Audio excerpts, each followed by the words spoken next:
Assalamualaikum warahmatullahi wabarakatuh. Di sini saya mau menjelaskan mengenai materi genetika bakteri. Jadi, materi genetika bakteri yaitu meliputi gen dan kromosom, replikasi DNA, ekspresi gen dan kontrol ekspresi gen, perubahan materi genetik, rekayasa genetika, dan aplikasinya. Pengetahuan tentang genetika baru berkembang saat Bapak Genetika yaitu Georg Mendel pada tahun 1900 mengemukakan teorinya. Kemudian semakin jelas lagi ketika Landenberg pada tahun 1964 mengemukakan mengenai teori mapping dan rekomendasi pada bakteri. Selanjutnya, pengetahuan tentang genetika bakteri itu sangat penting. Karena kenapa? Di sini adalah dasar untuk kita memahami dari konsep mikroorganisme. Contohnya apa saja? Pertama, meliputi bagaimana antibiotik dapat membunuh atau menghambat suatu mikroorganisme. Kemudian, mekanisme resistensi antibiotik pada bakteri. Kemudian, bagaimana cara gen resistensi muncul dan dapat dipindahkan dari mikroorganisme. Kemudian, munculnya penyakit baru sebagai hasil perubahan genetik dari organisme yang sudah ada. Gen dan genom. Gen merupakan instruksi genetik, sedangkan genom merupakan semua instruksi genetik atau gen untuk pengembangan struktur seluler, fungsi metabolisme, dan regulasi dari bakteri. Jadi, kapan dia berkoloni, di mana, dan berapa banyak. Gen terletak di dalam kromosom, berbentuk linier atau melingkar, atau juga plasmid. Wilayah spesifik gen berupa DNA atau RNA dalam virus. Gen disebut dengan the basic of hereditary, jadi suatu dasar dari hereditas. Gen mewakili instruksi untuk membuat produk tertentu yang diteruskan ke setiap sel anak baru ketika sel induk membelah. Produk gen mengacu pada struktur enzim atau regulator yang sebenarnya. Sebagian besar produk gen adalah polipeptida yang berfungsi sebagai protein. Kita dapat memetakan lokasi gen pada kromosom yang disebut dengan lokus. Dalam membedakan gen dan genom, kalian tak perlu lagi membingungkannya. Perhatikan saja gambar di bawah ini. Jadi, hubungkanlah video type dengan hasil yaitu gambar yang ada di TV. Kalian tidak akan bingung mana yang dimaksud dengan gen, kromosom, genom, genotype, dan phenotype. Selanjutnya yaitu mengenai kromosom dan DNA. Kromosom adalah struktur sel yang secara fisik membawa informasi genetik atau heredity information. Kromosom merupakan untaian DNA yang tidak terputus, yang disebut sebagai single continuous DNA molecule. Di dalam kromosom mengandung gen, dan gen adalah segmen DNA yang menjadi produk-produk fungsional yang merupakan suatu genetik determinan yang tugasnya mengawasi atau menentukan sifat-sifat dari suatu makhluk hidup. Fungsi DNA adalah sebagai sumber informasi genetik suatu makhluk hidup dan replikasinya, sehingga sel anak memperoleh informasi genetik yang lengkap sama seperti sel induk. Sehingga akan terjadi suatu kestabilan genetik di dalam suatu populasi. Apabila DNA diekstrak di dalam sel bakteri kemudian direntangkan, maka panjangnya yaitu kurang lebih 1 mm. Bakteri memiliki kromosom tunggal sirkuler dan melekat pada satu atau beberapa titik pada membran plasma. DNA atau deoksiribonukleik asid yang terdiri dari dua polimer nukleotida yang membentuk struktur double helix.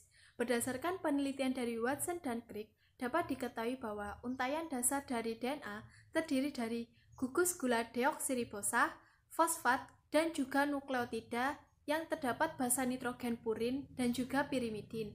Pada basa purin terdapat adenin dan guanin, sedangkan pada basa pirimidin terdapat timin dan juga sitosin. Selanjutnya yaitu RNA atau ribonukleik asid yang terbuat dari single strand nukleotida yang bertindak sebagai kode dalam proses sintesis protein yang mempunyai fosfat, gugus gula ribosa, dan juga nukleotida yang sama dengan DNA. Namun bedanya pada basa pirimidin, timin digantikan oleh urasil. Nah, Pada RNA sendiri terdapat 3 tipe RNA. Yang pertama yaitu mRNA, yang merupakan RNA terpanjang yang berperan sebagai pembawa informasi genetik dari DNA sebagai kodon. Yang kedua yaitu tRNA, yang merupakan RNA terpendek yang terdapat 3 basa sebagai antikodon yang akan menerjemahkan kodon dari mRNA. Kemudian yang ketiga yaitu rRNA, yang merupakan RNA yang terdapat pada ribosom sebagai mesin perakit dalam proses sintesis protein. Nah, masih pada bingung apa bedanya RNA dan juga DNA? Mari kita lihat tabel pembedanya antara RNA dan juga DNA.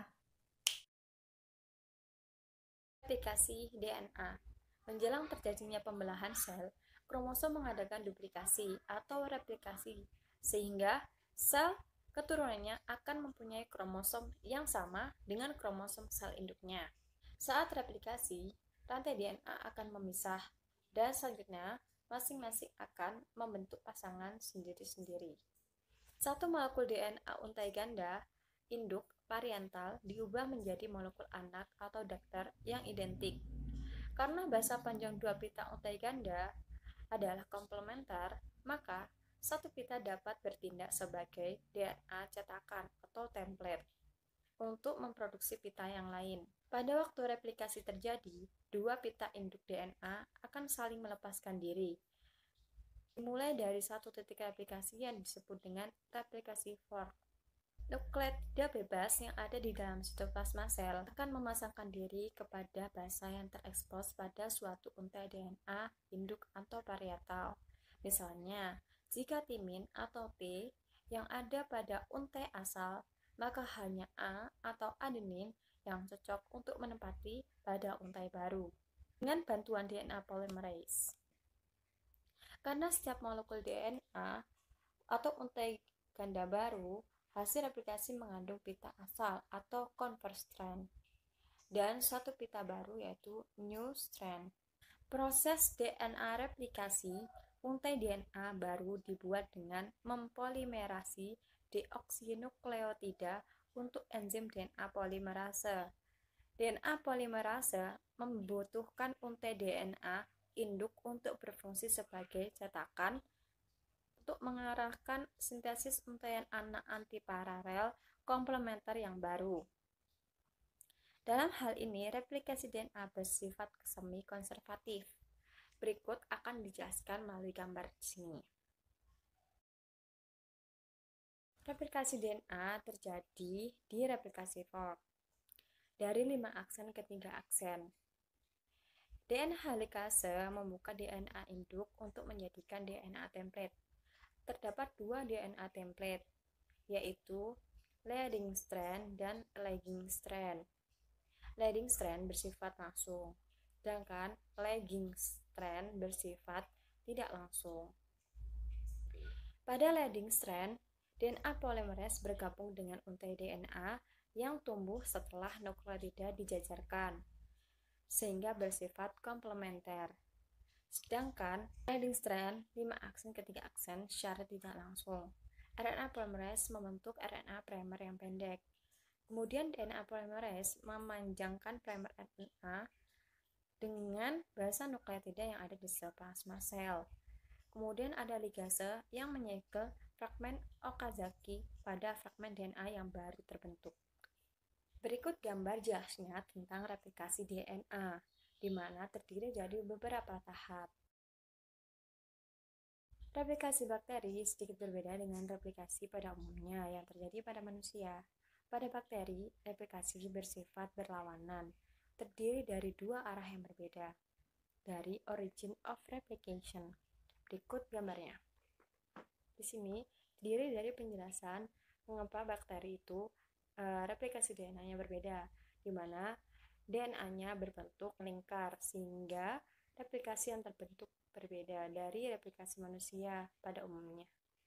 Jenis protein yang diperlukan oleh tubuh harus disusun dan diatur oleh informasi biologis yang terdapat di dalam DNA. Informasi yang ada di dalam DNA ini harus diekspresikan sehingga tubuh memiliki protein yang sesuai dengan kebutuhannya. Sintesis protein diawali dengan proses transkripsi, di mana terjadi proses pengurutan DNA menjadi mRNA, yang kemudian informasi dari mRNA ini akan ditranslasikan menjadi urutan asam amino yang spesifik untuk membentuk sebuah protein. Jadi dapat disimpulkan bahwa proses tahapan dari pengekspresian gen ini ada dua. Yang pertama yaitu transkripsi, yang kedua yaitu translasi, di mana proses transkripsi sendiri merupakan proses sintesis dari untaian mRNA dari segmen DNA. Informasi yang tersimpan di dalam urutan basa nitrogen dari DNA akan ditulis kembali sehingga informasi yang sama akan tampak di dalam urutan basa dari mRNA.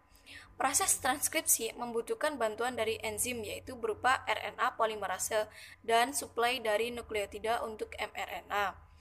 Transkripsi akan dimulai jika RNA polimerase berikatan dengan DNA pada suatu tempat yang disebut dengan promoter. Sintesis rantai mRNA akan berlangsung secara terus-menerus sampai RNA polimerase mencapai di suatu tempat pada DNA yang disebut dengan terminator. Tahapan-tahapan dari transkripsi secara umum ada 3. Yang pertama yaitu setelah RNA polimerase terikat dengan promoter, maka RNA polimerase akan mengulurkan kedua untai DNA-nya dan mengawali sintesis RNA pada titik start atau start point pada untai cetakannya tersebut. Yang kedua yaitu RNA polimerase akan mengulurkan DNA dan memanjangkan RNA yang tumbuh dalam arah 5 aksen menuju 3 aksen. Bersamaan setelah transkripsi, untaian DNA akan membentuk kembali yang berupa bentukan double helix. Yang terakhir yaitu RNA polimerase akan mentranskripsikan suatu urutan nukleotida DNA yang menandakan akhir dari unit transkripsi tersebut menuju ke terminator. Setelah itu, RNA akan dilepas dan polimerase akan berpisah. Berikut merupakan gambar dari proses transkripsi. Selanjutnya, transkripsi dari eukariota terjadi lebih kompleks daripada prokariota, di mana RNA yang diproduksi dalam transkripsi perlu diproses untuk lebih lanjut sebelum fungsinya sebagai mRNA dalam penerjemahan ke polipeptida. Kemudian, kode genetik gen sebagai materi genetik akan diekspresikan dengan dibentuknya protein tertentu tergantung dari urutan basa nitrogen pada gen tersebut. Dalam DNA terdapat 4 macam basa nitrogen dan ada 20 macam asam amino untuk membentuk protein.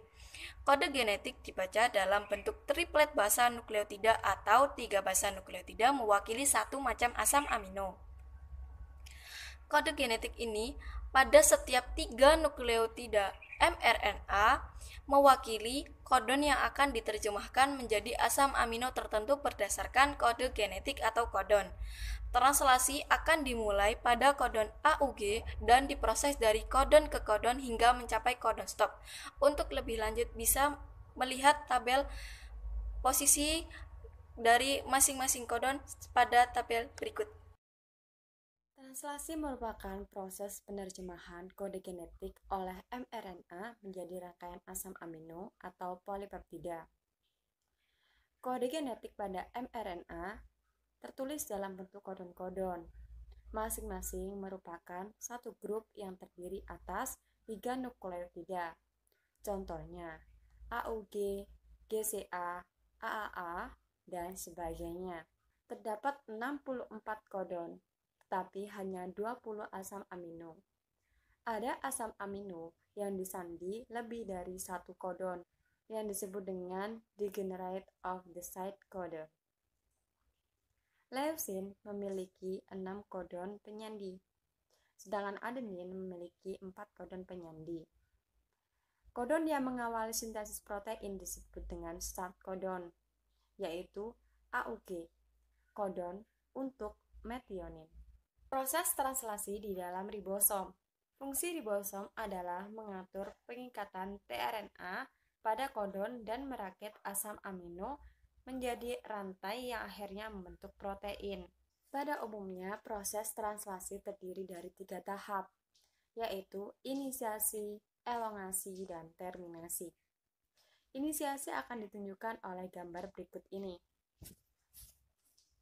Yang pertama yaitu komponen yang diperlukan untuk memulai penerjemahan datang bersama-sama.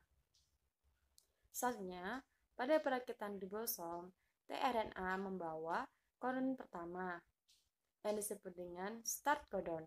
Kemudian tRNA membawa asam amino kedua dan seterusnya. Selanjutnya yaitu tahap elongasi. Akan ditunjukkan oleh gambar berikut. Pada ribosom, tempat pertama melekatnya tRNA disebut dengan site P. Selanjutnya yaitu terdapat site A, yaitu sebagai pelekatan kodon kedua oleh tRNA. Asam amino pertama bergabung dengan asam amino kedua, yang disebut dengan ikatan polipeptida. Dan tRNA kemudian akan dilepaskan. Tahap terakhir dari proses translasi disebut dengan terminasi, di mana pada tahap ini ketika ribosom mencapai pada kodon stop dan polipeptida akan dilepaskan. tRNA terakhir akan melepaskan diri dan ribosom dari subunit A dan subunit B akan melepaskan diri. Kemudian polipeptida dilepaskan menjadi protein yang baru. Selanjutnya yaitu mengenai kontrol ekspresi gen, yaitu pengaturan jumlah produk gen yang ada di dalam sel, yang terdapat dalam regulasi dalam ekspresi gen. Ekspresi gen mengacu pada proses gabungan transkripsi dan translasi informasi genetik ke protein fungsional. Tidak semua gen diekspresikan pada satu waktu dan juga tidak selalu diekspresikan pada tingkat yang sama. Ekspresi gen diatur dengan ketat atau dikendalikan, sehingga sel hanya membentuk produk gen yang dibutuhkan untuk pertumbuhan yang efisien dalam kondisi lingkungan yang saat ini. Apa itu operon? Maka, mari kita mengetahuinya berikut ini. Operon yaitu wilayah pengikatan protein, regulasi, dan gen hilir. Protein regulator atau aktivator masing-masing bertindak sebagai sakelar mati atau sakelar transkripsi. Operon merupakan satu set gen yang berperan sebagai gen promotor, yaitu bagian DNA di mana RNA polymerase akan mengawali transkripsi. Kedua yaitu gen operator, yaitu mengatur sinyal untuk terus atau berhenti dari proses transkripsi. Kemudian berperan sebagai gen struktural, yaitu gen yang menentukan struktur dari protein.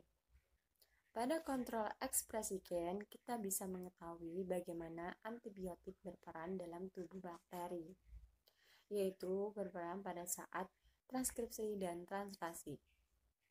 Beberapa terapi infeksi disarankan pada konsep bahwa obat-obatan tertentu bereaksi dengan DNA dan RNA atau ribosom yang mengubah ekspresi genetik berdasarkan pada premis bahwa pertumbuhan gen infeksi akan dihambat dengan memblokir mesin atau sintesis protein secara selektif. Obat-obatan yang menghambat sintesis protein menggerakkan pengaturannya pada transkripsi atau translasi.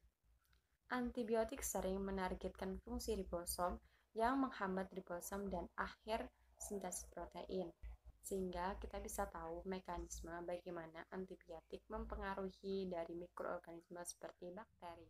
Mutasi genetik pada bakteri. Mutasi sendiri merupakan perubahan pada urutan basa yang dapat menyebabkan perubahan produk oleh gen tersebut dan dapat diwariskan pada generasi selanjutnya sehingga dapat menimbulkan variasi pada suatu bakteri. Tujuan bakteri melakukan mutasi adalah untuk melindungi diri terhadap seleksi alam. Penyebab dari mutasi ada dua. Yang pertama yaitu mutasi spontan yang timbul akibat dari kesalahan replikasi. Yang kedua yaitu mutasi yang terinduksi yang merupakan hasil dari pemaparan untuk mengetahui adanya mutagen. Kemudian identifikasi mutasi dapat dilakukan secara morfologi dan juga secara biokimia. Secara morfologi dapat dilakukan dengan menumbuhkan bakteri pada lempeng agar yang telah diberikan mutagen. Kemudian dilakukan pengamatan dan dibandingkan antara koloni bakteri yang normal dengan koloni bakteri yang telah diberikan mutagen. Kemudian secara biokimia dapat dilakukan dengan menumbuhkan bakteri pada media yang lengkap, kemudian dipindah pada media yang sederhana. Jenis-jenis mutasi ada dua. Yang pertama yaitu mutasi pada jenjang urutan nukleotida DNA, yang kedua yaitu mutasi pada gen. Kemudian mutagen sendiri yaitu bahan atau agen yang dapat menyebabkan mutasi. Yang tergolong sebagai mutagen adalah 1. Asam nitrat, yang kedua adalah senyawa analog basah, yang ketiga adalah aflatoksin dari jamur Aspergillus, yang keempat adalah sinar radiasi X seperti gamma, alfa. Kemudian contoh dari mutasi sendiri yaitu adanya galur mutan yang resisten terhadap antimikroba. Nah, kecepatan mutasi sendiri dapat dihitung dalam satu waktu pembelahan dengan menggunakan rumus. Pada peristiwa pemindahan materi genetik, ada sel yang berperan sebagai sel donor dan ada sel yang berperan sebagai sel resipien. Secara umum, mekanisme dari pemindahan materi genetik ini ada 3. Yang pertama yaitu transformasi, yang kedua transduksi, dan yang ketiga adalah konjugasi. Pada tahap pertama yaitu tahap transformasi, sel resipien akan mengambil DNA dari sel donor. Umumnya pelepasan DNA ini diakibatkan oleh pelisahan dari sel donor. Transformasi hanya akan terjadi pada bakteri yang memiliki kemampuan untuk mengambil DNA. Transformasi ini pertama kali ditemukan oleh Frederick Griffith pada tahun 1928 pada galur Streptococcus pneumonia. Transformasi ini juga dapat terjadi secara alamiah pada beberapa bakteri. Di antaranya adalah pada genus Haemophilus sp, Bacillus sp, dan Acinetobacter sp. Transformasi dapat berlangsung baik apabila sel donor dan sel resipien sangat dekat hubungannya, atau biasa disebut dengan sel kompeten, di mana sel resipien dalam keadaan fisiologis mampu mengambil DNA dari sel donor. Pengambilan DNA donor akan terjadi apabila dinding sel resipien menjadi permeabel terhadap molekul DNA yang besar. Yang kedua yaitu proses transduksi, di mana DNA bakteri akan dipindahkan dari sel donor ke sel resipien melalui perantara virus yang menginfeksi bakteri tersebut atau bakteriofag. Banyak sekali dijumpai proses transduksi terjadi pada bakteri baik dari gram negatif maupun gram positif. Di antaranya terjadi pada E. coli, Salmonella, Staphylococcus, dan Bacillus. Proses transduksi dapat terjadi dengan dua cara, yaitu terbatas dan tak terbatas. Kemudian tahap yang terakhir yaitu konjugasi, yaitu pemindahan materi genetik yang terjadi karena adanya faktor fertilitas yang terjadi pada salah satu galur bakteri. Galur mutan yang memiliki faktor fertilitas disebut dengan sebagai pendonor, sedangkan yang tidak memiliki faktor fertilitas disebut resipien. Apabila faktor fertilitas melekat pada kromosom, maka dapat terjadi peristiwa high frequency of recombination atau HFR. Apabila terjadi konjugasi antara sel HFR dengan sel resipien, maka akan membentuk gen baru. Namun, apabila tidak terjadi konjugasi antara sel HFR dan sel resipien, maka sel resipien akan tetap menjadi sel resipien. Konjugasi juga dapat terjadi melalui perantara plasmid. Plasmid sendiri merupakan DNA yang berbentuk sirkuler, dapat mengadakan replikasi secara otonom, dan berada di luar kromosom atau ekstra kromosomal. Banyak plasmid yang membawa gen penyandi proses konjugasi atau konjugatif plasmid. Pada umumnya terdapat pada bakteri, tetapi bisa juga ditemukan pada beberapa mikroorganisme eukariota seperti Saccharomyces cerevisiae. Ukuran dari plasmid bervariasi antara 1 sampai 1000 kilo pasangan basa. Banyak plasmid yang dapat dipindahkan dari sel bakteri ke sel bakteri lain atau transmissible melalui proses konjugasi, namun ada juga yang non-transmissible atau hanya dapat dipindahkan melalui proses transduksi. Plasmid yang dapat menyandi berbagai gen, diantaranya adalah pada gen produksi toksin, gen resisten terhadap antibiotika, dan gen resisten logam berat atau bahan inhibitor lain, serta katabolisme substrat yang lain seperti pestisida, toluen, kamfer, hidrokarbon, petroleum.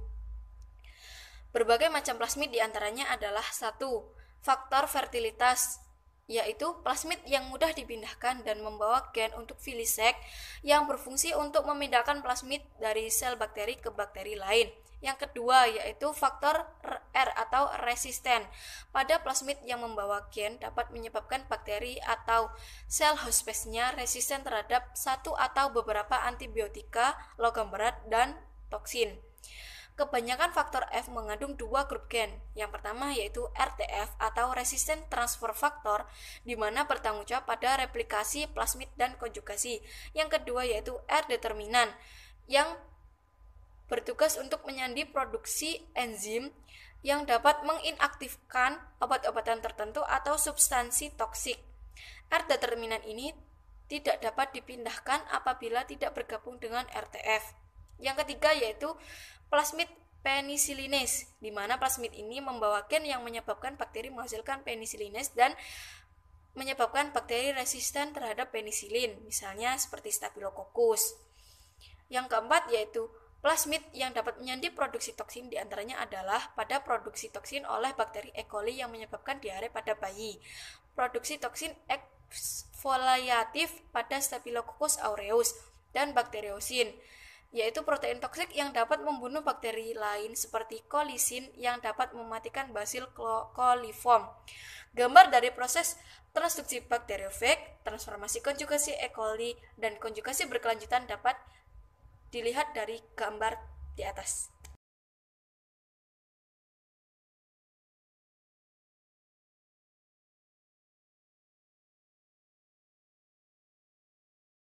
Transposom merupakan potongan kecil dari DNA yang dapat berpindah dari satu tempat ke tempat yang lain dalam kromosom yang sama atau kromosom lain, atau dari kromosom ke plasmid. Nama populer dari proses transposom ini adalah jumping gens. Transposom ini terdiri dari potongan DNA dengan panjang sekitar 700 sampai 40.000 base pairs. Frekuensi transposisi terjadi antara 10⁻⁵ sampai 10⁻⁷ per generasi. Transposom yang paling sederhana disebut dengan insertion sequence, di mana terdiri atas gen yang menyandi enzim transposase untuk memotong dan melekatkan DNA, dan recognition seeds yang terdiri dari DNA rantai pendek sebagai bagian untuk rekombinasi antara transposom dan kromosom. Sedangkan untuk transposom yang kompleks mengandung gen lain yang tidak ada hubungannya dengan proses transposisi. Faktor R atau resisten seringkali dibentuk dari kumpulan transposom. Proses transposom ini dapat dilihat dari gambar di atas. Rekayasa genetika atau rekombinan DNA merupakan salah satu teknik yang dilakukan dengan memanipulasi suatu gen dalam spesies tertentu maupun dalam spesies yang berbeda. Prosedur yang harus dilakukan dalam melakukan teknik rekayasa genetika diantaranya 1. Melakukan pemotongan DNA dengan menggunakan enzim retriksi. 2. Gen disisipkan dalam DNA secara in vitro. 3. Molekul DNA sebagai vektor harus self-replicating type seperti plasmid atau genom virus. 4. Sel ditumbuhkan dalam medium tertentu sehingga dapat diidentifikasi bakteri yang mengandung DNA rekombinan.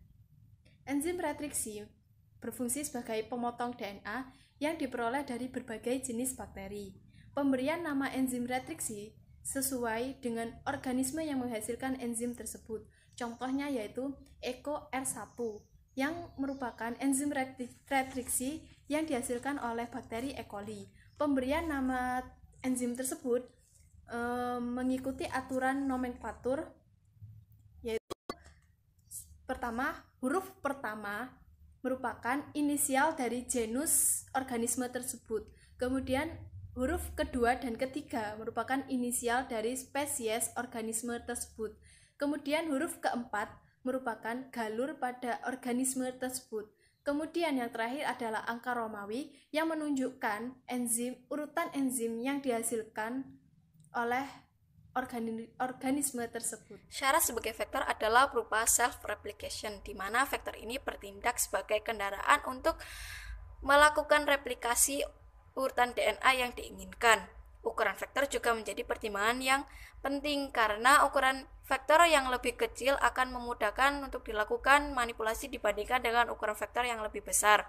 Preservasi dari vektor juga penting karena beberapa pertimbangan, diantaranya adalah bentuk sirkular dari molekul DNA juga penting untuk memproteksi vektor DNA dari perusakan yang disebabkan oleh sel resipien. Kemudian dapat menyisip dengan cepat ke dalam kromosom host space dari virus. Untuk mengetahui apakah suatu sel telah mengandung vektor atau belum, biasanya digunakan gen penanda atau marker gen di dalam vektor. Gen penanda ini sering digunakan adalah berupa gen penanda yang resistensi terhadap antibiotika atau enzim yang dapat memberikan reaksi yang mudah diidentifikasi. Misalnya, pada vektor plasmid yang mengandung gen ampicillin replication yang menyandi resistensi terhadap ampicillin dan pada gen yang menyandi enzim beta-galaktosidase. Contoh-contoh dari vektor adalah plasmid, bakteriofag, cosmid atau plasmid yang digabung dengan faktor kohesif. Plasmid suatu mikroba biasanya dapat ditransfer melalui kontak antar sel atau dengan cara konjugasi. Dalam rekayasa genetika, plasmid harus dimasukkan ke dalam sel melalui proses transformasi, suatu prosedur di mana sel dapat mengambil DNA dari lingkungan sekelilingnya. Prosedur untuk membentuk sel bakteri menjadi sel kompeten ada beberapa cara, diantaranya adalah 1. Merendam dengan larutan kalsium klorida untuk beberapa saat. Kedua, dengan electroporation atau menggunakan aliran listrik untuk membentuk pori-pori pada membran sel sehingga DNA dapat masuk. Yang ketiga, dengan fusi dari protoplas. Yang keempat, yaitu microinjection yang biasa dilakukan pada sel hewan, yaitu dengan menusukkan mikropipet ke dalam membran sel, kemudian DNA akan diinjeksikan ke dalam sel. Sumber-sumber fragmen DNA didapatkan dari pustaka DNA yang mengandung DNA alami, pustaka DNA yang mengandung komplementer, yaitu suatu gen yang dibuat dari mRNA dan DNA buatan. Pengaplikasian rekayasa genetika dapat dilakukan pada beberapa bidang, diantaranya adalah untuk keperluan pengobatan yang dapat diaplikasikan untuk mensintesis gen yang diikat pada gen beta-galaktosidase dalam vektor plasmid, yang kemudian akan diinsersikan ke dalam bakteri E. coli agar memproduksi dan mensekresikan polipeptida yang akan menghasilkan insulin pada manusia. Kemudian, sel yang dapat direkayasa untuk memproduksi protein permukaan suatu patogen sehingga dapat digunakan sebagai vaksin.